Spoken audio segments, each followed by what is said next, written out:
जिस जानवर को लोग अक्सर गधा कहकर मजाक बनाते हैं, असल में वही जानवर कई मामलों में इंसानों से भी ज्यादा समझदार होता है।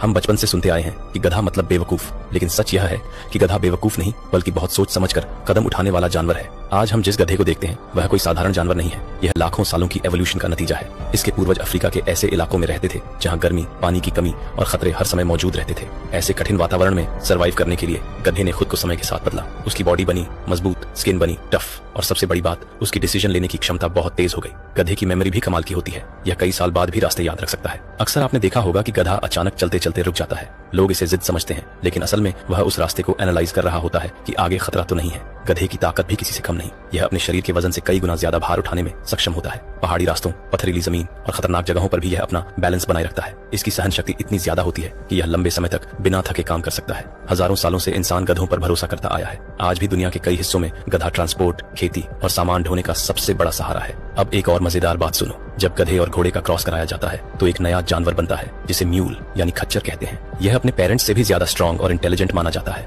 लेकिन सबसे हैरान करने वाली बात यह है कि म्यूल ज्यादातर मामलों में बच्चे पैदा नहीं कर सकता। इसका कारण क्रोमोसोम्स है। गधे के पास 62 क्रोमोसोम्स होते हैं और घोड़े के पास 64। जब दोनों का मिक्स होता है तो म्यूल के पास 63 क्रोमोसोम्स बनते हैं, और क्योंकि यह संख्या पैर में सही तरीके से मैच नहीं होती, इसलिए रिप्रोडक्शन पॉसिबल नहीं हो पाता। तो अगली बार जब कोई किसी को गधा कहकर बेवकूफ बोले तो याद रखना, गधा असल में इंटेलिजेंट, स्ट्रॉन्ग और इंसानों के लिए बेहद जरूरी जानवर है। और अगर आपने फॉलो नहीं किया तो शायद हम फिर न मिले।